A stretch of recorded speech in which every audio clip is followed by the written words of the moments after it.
बिस्मिल्लाहिर्रहमानिर्रहीम। Welcome back. आज हम डिस्कस करने जा रहे हैं the DNS configuration and verification on FortiGate firewall. FortiGate firewall में हमने डीएनएस को कैसे इंटीग्रेट करना है, कैसे इसको कॉन्फ़िगर करना है, आज हम देखते हैं। लैब हमारी प्रैक्टिकल है। उससे पहले हम चाह रहे हैं कि विंडोज सर्वर को एक इमेज हमने डाउनलोड कर ली और इसको हमने अपने जो हाइपरवाइजर है ईवी उसमें एक्सपोर्ट करके हमने ये सर्वर अपने यहाँ पे अवेलेबल कर दिया। इसमें सबसे पहले आपको जो ज़्यादा काम है वो एक्टिव डायरेक्टरी और सिस्टम एडमिनिस्ट्रेटर्स के ज़्यादा रोल यहाँ पे वो प्ले करेंगे। तो हम इससे पहले हमने सिस्टम का इमेज किया और अभी बिल्कुल ब्लैंक है। इसमें आप देखेंगे कि सिर्फ इसका नाम यहाँ पे SRV आ रहा है और बाकी कोई चेंजेस सच नहीं है। तो फर्स्ट टाइम आप जब इमेज लॉन्च करते हैं तो जो जो रिकमेंडेड सेटिंग्स है मैं वो आपको बताना चाहूँगा कि इसमें जो रिकमेंडेड सेटिंग्स है वो आपने क्या क्या क्या करनी है। हमने सबसे पहले फायरवॉल को ऑफ कर लेना है। यहाँ पर इससे कम्प्लीटली हम फायरवॉल को ऑफ कर लेते हैं और इसके साथ ये हमने फायरवॉल ऑफ कर दिया। इसके साथ हमने जो टाइम जोन देख लीजिए। टाइम जोन इसका देखें, मैं अपने टाइम जोन के साथ इसे चेंज करना चाहूँगा +5 के साथ। एक्चुअली टाइम आपके ना सर्टिफिकेशंस और जो डीएनएस की क्यूरीज वगैरह में और इसमें ये बहुत इम्पोर्टेंट रोल प्ले करता है आपका ये जो टाइम सेशन है। इसका ख्याल रखिएगा। डिजिटल सर्टिफिकेट जो हैं एक्चुअल वो आपके सही से काम नहीं करते अगर आपके टाइम जोन ठीक ना हो। तो हमने टाइम सेट कर लिया। अब इसके अलावा हमने इसे पब्लिक फायरवॉल ऑन है, इसे हमने ऑफ करना था। ठीक है। अब इसके बाद हमने करना है जनाब मैनेज में जाके, रोल्स में जाके उससे पहले आईपी ज़रूर असाइन कर दीजिए। आईपी ज़रूरी हम स्पेसिफिकली आईपी स्कीम की एक आईपी यहाँ मेंशन करते हैं। 6 को अनचेक कर लीजिए और 4 को एक आईपी यहाँ पे स्टैटिकली असाइन कर दें। हम चाह रहे हैं कि 1.10 इसको आईपी असाइन हो जाए और जो गेटवे हम आगे रखने चाहेंगे वो है 254 और डीएनएस हम इसी को ही डीएनएस एज अ कॉन्फ़िगर करने जा रहे हैं आगे। तो हमने इसको डीएनएस मेंशन कर दिया। क्या आप ही का सिस्टम डीएनएस का रोल प्ले करेगा, क्योंकि अभी ये हमारा कंप्लीट नेटवर्क डाउन है। देखें बाकी सारे सिस्टम्स डाउन हैं, सिर्फ हम एक्टिव डायरेक्टरी को यहाँ पे कॉन्फ़िगर करना चाह रहे हैं जो कि कंसिडरेबली ज़्यादा टाइम लेगा। तो इसे वीडियोस को हम बीच में पास करेंगे कि जहाँ पे जब हमारा फाइनल लोकल, लेकिन आपने अपनी लैब में कैसे करना है मैं सिर्फ उस पर्पज़ के लिए बताना चाह रहा हूँ। यहाँ पे देखिए उसने आईपी सही से नहीं यहाँ पे आइडेंटिफाई की। यहाँ पे से कैंसिल कर लीजिए और अगेन हम अपने साइट पे जाते हैं। एक दफ़ा इस अडॉप्टर को ऑफ कर दीजिए, डिसेबल कर लीजिए और दोबारा इनेबल कर लीजिए और हम चेक करते हैं इसकी आईपी वही 1.10 रखी है जो हमने, वही है 1.10 है। ठीक, बेहतर है। आप दोबारा ट्राई कीजिए। तो ये इसकी एक रीज़न ये भी है कि हमारा जो ये एडाप्टर है वो नेटवर्क से कनेक्ट है नहीं। उसकी रीज़न एक ये है कि ये एडाप्टर यहाँ पे हमारे पास स्विच ऑफ पड़ा है। तो हम इस स्विच को अगर ऑन कर लेते हैं और उसके बाद दोबारा हम इसको इस विज़िट को लॉन्च करेंगे, ये स्विच हमारा जैसे ही वर्किंग कंडीशन में आ जाता है। मैं चाह रहा था कि ये बाकी सिस्टम्स पे लोड हमारे सिस्टम पे क्योंकि ये सर्वर्स जो है इसका इमेज थोड़ा हैवी है, तो मैं चाह रहा था कि इसको हम सेपरेटली इसको एक्टिव डायरेक्टरीज पे कॉन्फ़िगर कर लें और उसके बाद हम बाकी लैब की तरफ जो डीएनएस की स्पेसिफिक लैब है तो उसे हम आइडेंटिफाई कर लें। तो एक दफ़ा एडाप्टर को दोबारा डिसेबल इनेबल करने के बाद हमारे पास ये आईपी यहाँ पे जो इशू था वो सॉल्व हो गया। इसके बाद हम अ, इस सिस्टम में एक्टिव डायरेक्टरी का रोल ऐड करने जा रहे हैं। तो इसे आइडेंटिफाई कर दिया और उसके बाद नेक्स्ट कर लीजिए और यहाँ पे बताइए कौन सा रोल ऐड करना है। हमने जनाब इसमें रोल ऐड करना है, यहाँ पे आप देखें डोमेन सर्विसेज, ये एक्टिव डायरेक्टरी डोमेन सर्विसेज और इसी के साथ एसोसिएटेड डीएनएस सर्वर, ये दो जो रोल हैं ये हमें इस वक्त चाहिए। दोनों को इनेबल कर लीजिए। और जैसा कि मैंने बताया कि उर्दू आईटी अकेडमी में जो एमसीआईटीपी या एमसीएसई के कोर्सेज हैं, उसमें बहुत अच्छे से और डिटेल से इनकी जो सिस्टम कॉन्फ़िगरेशन साइड की जो लेक्चर्स और लैब्स वगैरह हैं और जो कॉन्फ़िगरेशन एस्पेक्ट से जो लेक्चर दिए गए हैं, वो काफ़ी अमेजिंग है। तो सिस्टम एडमिनिस्ट्रेटर आपके लिए सारा काम करके देगा, लेकिन मैं चाह रहा हूँ कि एज अ नेटवर्क एडमिनिस्ट्रेटर या फाइल एडमिनिस्ट्रेटर आपको इसके बैकग्राउंड का पता होना चाहिए। बेसिक हैंड्स ऑन ज़रूर होनी चाहिए सर्वर साइड की भी, क्योंकि नेटवर्क्स की रिस्पॉन्सिबिलिटी सिर्फ नेटवर्क तक नहीं रहती। सिस्टम्स के बहुत सारे काम नेटवर्क्स वालों से एक्सपेक्ट किए जाते हैं। तो in that sense it is highly recommended कि आपको एक्टिव डायरेक्टरीज का पता होना चाहिए। हमारा ये रोल ऐड हो गया, देखें यहाँ पे सक्सेसफुली मैसेज आ रहा है, कॉन्फ़िगरेशन रिक्वायर्ड इंस्टॉलेशन सक्सेड। इस पे इंस्टॉलेशन कंप्लीट हो गई। यहाँ आप देखें हमारे पास ब्लैक ब्लू मैसेज आ रहा है, येलो मैसेज। इसमें कह रहे हैं इसे एक्टिव डायरेक्टरी डोमेन कंट्रोलर में कन्वर्ट कीजिए, प्रमोट कर लीजिए इस पे। तो वही एक्चुअली हम चाह रहे हैं। हम एक नया फॉरेस्ट बनाना चाह रहे हैं, बिल्कुल न्यू फॉरेस्ट बनाना चाह रहे हैं, और उसका नाम हम रखना चाह रहे हैं, let's say Urdu IT academy dot local. ये मेरी लोकल वेबसाइट हम इस पे बनाना चाह रहे हैं, Urdu IT academy dot local. इसे नेक्स्ट कर लीजिए।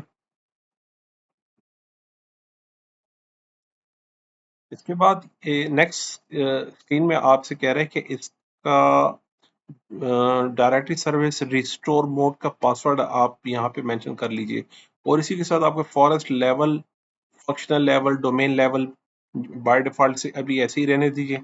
एक पासवर्ड हम रिकवरी पासवर्ड मेंशन कर लेते हैं इसमें, और उसे नेक्स्ट कर लीजिए। नेक्स्ट कर लीजिए। अब जो आपने Urdu I T academy dot local रखा है, उसे नेट बायोस अपने नेटवर्क पे सर्च कर रहा है कि इससे मिलता जुलता नाम या ऐसा नाम किसी और सिस्टम का तो मेंशन नहीं किया गया। तो जियो कह रहा है नहीं, किसी और सिस्टम का नहीं है, नेट बायोस नेम उसे सर्च कर लिया अपने नेटवर्क में। अब नेक्स्ट कर लेते हैं। इसे भी डिफॉल्ट नेक्स्ट कर लीजिए। नेक्स्ट। और इसके बाद इंस्टॉलेशन प्रीरिक्विजिट्स की चेकिंग चेक कर रहे हैं, और उसके बाद कह रहा है ऑटोमेटिकली सिस्टम को रिबूट कर दिया जाएगा। तो एक्चुअली ये हमारे डीएनएस के टॉपिक से ज़रा हट के है, लेकिन मैं चाह रहा था कि आप स्पेसिफिकली डीएनएस कैसे डिप्लॉय कैसे किया जाता है फ्रॉम द स्क्रैच। हम वेरी बिगिनिंग हम इसकी डिप्लॉयमेंट करना चाह रहे हैं, क्योंकि इसकी पे आगे जाके हमने कुछ ज़रूरी काम और इम्पोर्टेंट काम करने हैं, तो आपको इसके फंडामेंटल्स और ग्राउंड्स का पता हो कि बैक साइड पे हमने क्या किया था इस पे। तो जनाब इसने अपने प्री रिक्वेस्ट वगैरह चेक कर लिए, और उसके बाद कह रहा है कि अभी इस इंस्टॉलेशन कर लीजिए, ऑल प्रीव्यू की तरफ चेक सक्सेसफुली मैसेज आ गया है। और उसके बाद हमें इसके इंस्टॉलेशन की तरफ चलना है। इंस्टॉलेशन कर लेते हैं इसके बाद।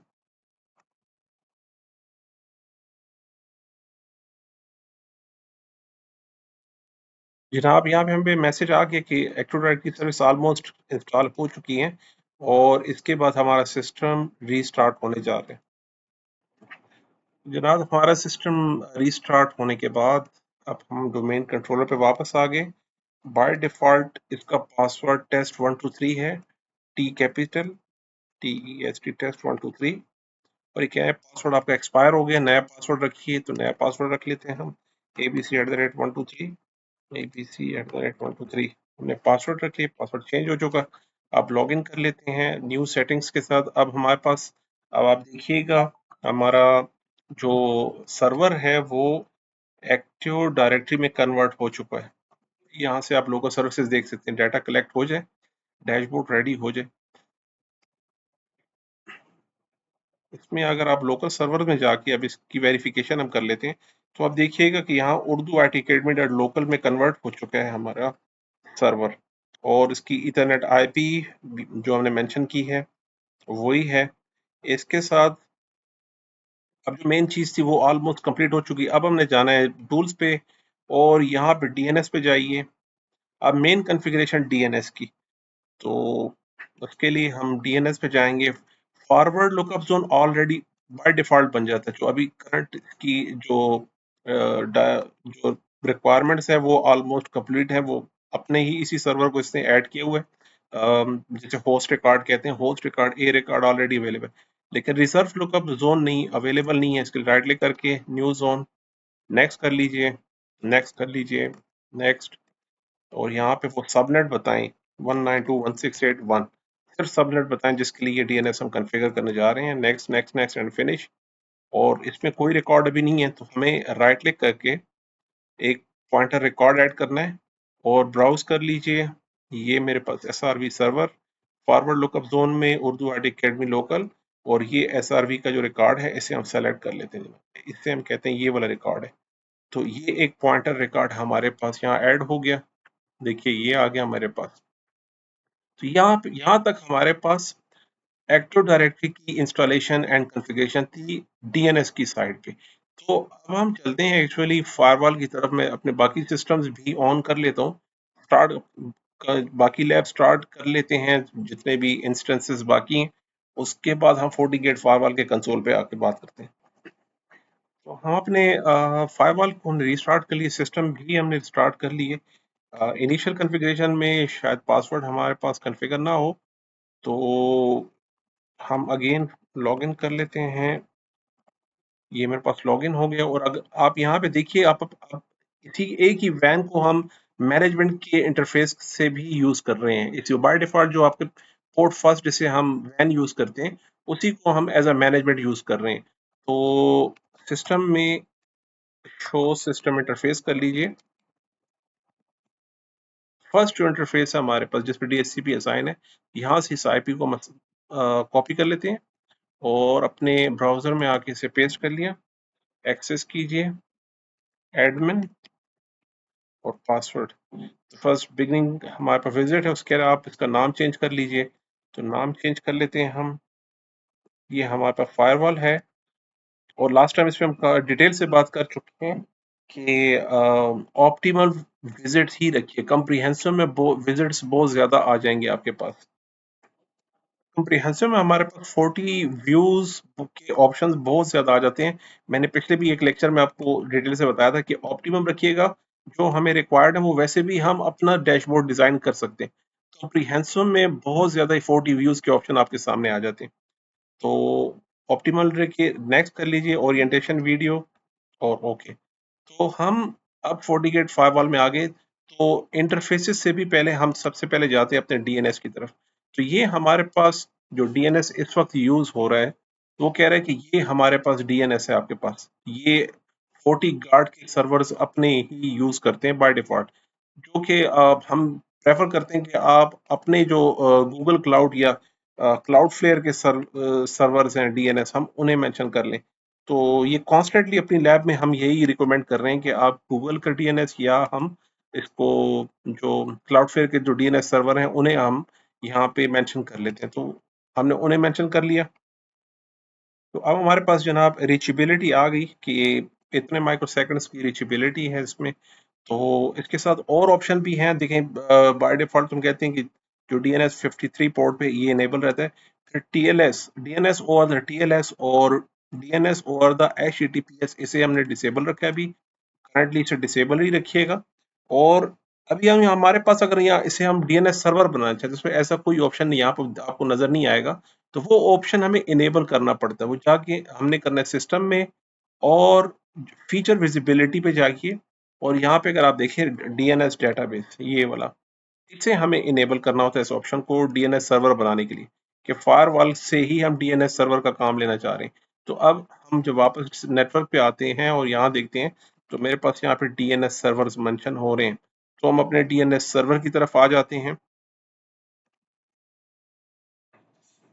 जनाब हमने DNS सर्वर को जो फीचर विजिबिलिटी से इनेबल कर दिया, उसके बाद आपको इस तरह के इंटरफेस दिखाई देगा।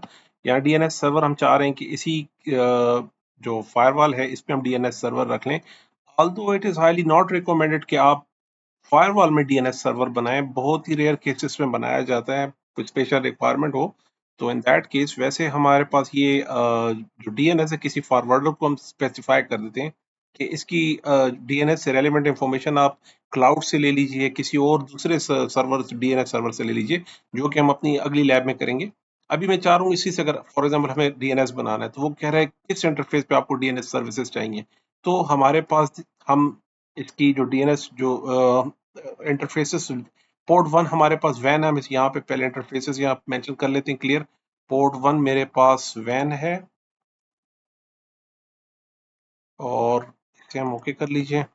और मेरे पास पोर्ट 2 लैन है, पोर्ट 2 मेरे पास लैन, यहाँ नेम मेंशन कर लेते हैं, रोल आइडेंटिफाई कर लीजिए। और इसको जो पब्लिक आईपी में जो असाइन जो सॉरी हमारे पास आईपी स्कीम है 192.168.1.254.32, ये मेरे पास नेटवर्क होगा, और यही हमारे लैन का गेटवे है। इसी को हम लैन का गेटवे बनाएंगे। और जनाब ओके, तो ये लैन है, ये मेरे पास लैन और वैन दो ही हमारे पास आईपीज आ रही हैं इसमें। तो इसके साथ हम वापस डीएनएस सर्वर पे जाते हैं। कह रहे हैं किस इंटरफेस के लिए आप डीएनएस सर्विसेज प्रोवाइड करना चाह रहे हैं, तो मैं अपने लैन के लिए सर्विसेज प्रोवाइड करना चाह रहा हूँ। अभी कह रहे हैं कि रिकर्सिव रखना है, नॉन रिकर्सिव रखना है, या forward to system DNS. Recursive means कोई भी क्यूरी आती है आपके पास, let's suppose Google, Facebook, Twitter, वो तो इसमें कोई एंट्री इसमें नहीं है, तो कहता आगे से आगे पूछ लो अपने डीएनएस से। तो वापस इस डीएनएस पे जाएगा फॉरवर्डर, वो कहेगा मेरे पास इसकी क्यूरी नहीं है, आप मुझे इसे रिजॉल्व करके दो। और उसके पास अगर ना हुई तो वो आगे से डीएनएस सर्वर से पूछेगा, and so on so fourth. जो स्पेसिफिक जो सर्वर होगा, उसकी क्यूरी जैसे ही हमारे पास वापस आती है, तो फायरवॉल हमें वो रिजॉल्व करके दे देते हैं।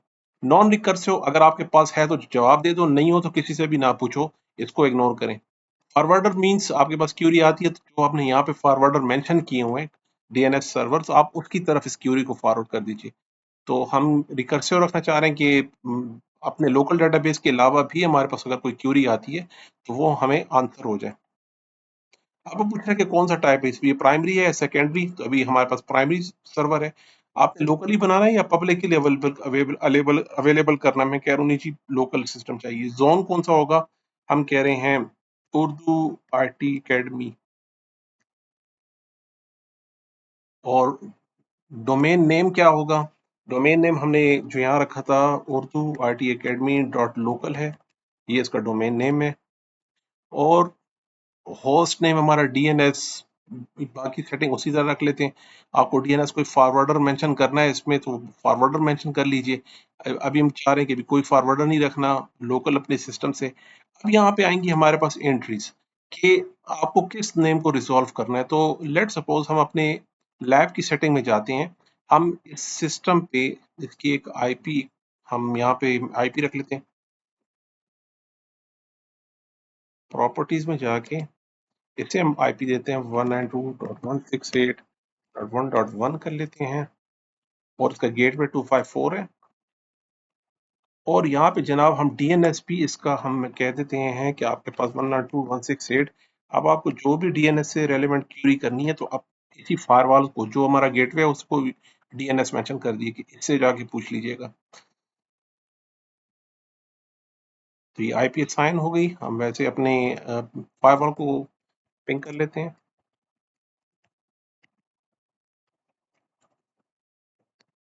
तो इसमें कोई इशू है, इसे हम रिजॉल्व कर लेते हैं। देखें, ये फायरवॉल को, अच्छा हमने उसकी कोई जो हमारे पास पॉलिसीज है, कोई पॉलिसी हमने अभी तक कोई पॉलिसी नहीं बनाई। यहाँ देखें, बाय डिफॉल्ट तो पॉलिसी हमारे पास नहीं है, तो हम सिंपल एक पॉलिसी बनाते हैं कि लैन से लैन टू वैन, एक पॉलिसी बना ली।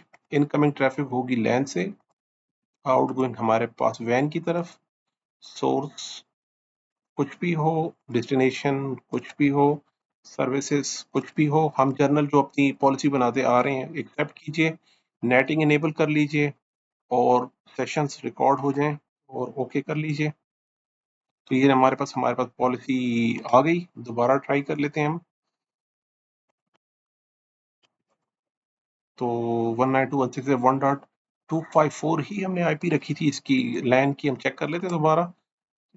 यहाँ पे लैन की आईपी 192.168, यहाँ कुछ मुझे यहाँ पे कुछ इशू दिखाई दे रहे। देखें, ये मेरे पास इससे हमने 24 रखना था कि ये हमारे पास नेटवर्क सबनेट यहाँ पे मिस्टेक थी, तो 24 के सबनेट के साथ है ये। वापस सिस्टम पे जाके दोबारा ट्राई कर लेते हैं। अब हमारे पास कनेक्टिविटी ओके हो गई। इसी तरह हम आउटसाइड इंटरनेट को एक्सेस कर लेते हैं।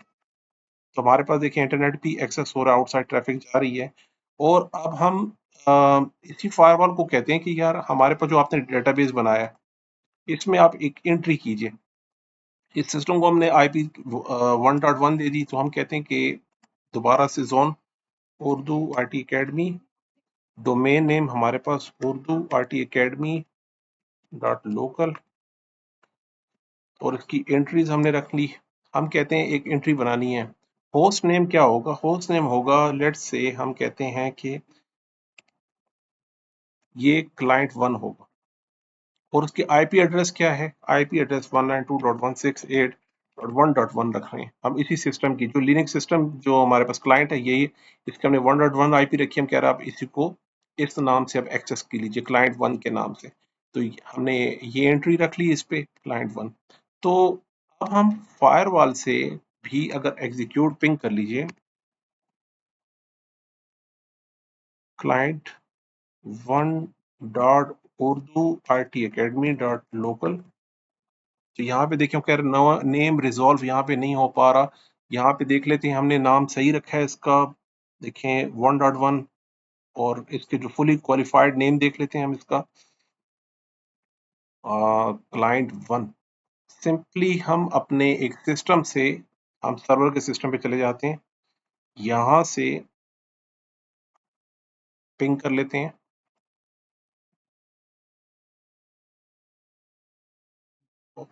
लॉग इन कर लीजिए abc@123,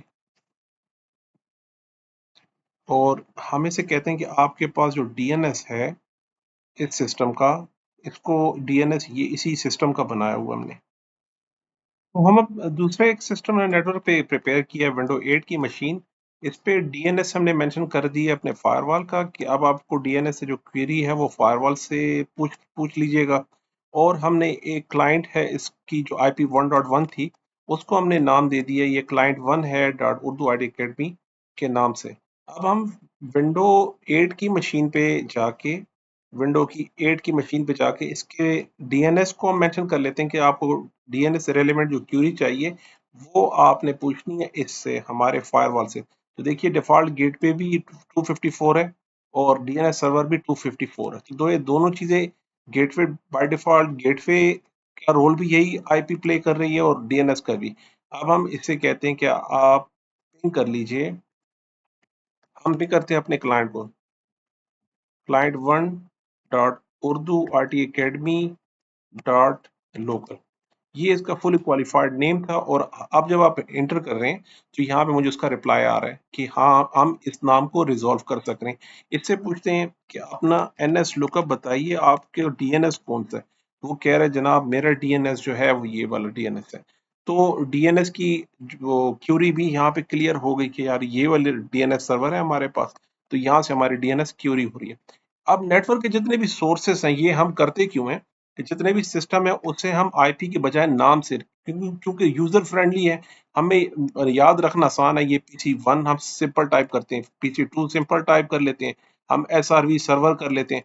तो हम अपने पूरे जो ऑर्गेनाइजेशन में पीसीस के नाम को एडवर्टाइज करते हैं कि आपको कोई भी रिमोट एक्सेस करना है, कोई रिसोर्सेस, कहीं शेयर फोल्डर, कहीं पे फाइल सर्वर, कहीं पे DNS, कहीं पे ईमेल सर्वर, वहां पे हम अपने क्लाइंट को नाम बता देते हैं कि आप सिंपल सिस्टम्स की IP की वो कम्प्लेक्सिटी और उस पे कंफ्यूजन में ना जाए, आप सारे सिस्टम के रिसोर्सेज को नाम से एक्सेस कीजिए।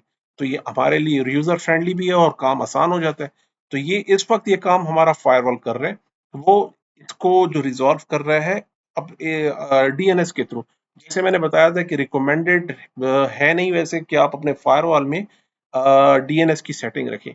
तो ये था हमारा आज का लेक्चर कि फायरवॉल में हमने DNS कैसे कॉन्फ़िगर करना है, और उसकी जो अदर फीचर्स और अदर उसके पैरामीटर्स है वो हमने डिस्कस कर लिए। तो मिलते हैं जनाब अगले लेक्चर में जी। अल्लाह हाफिज।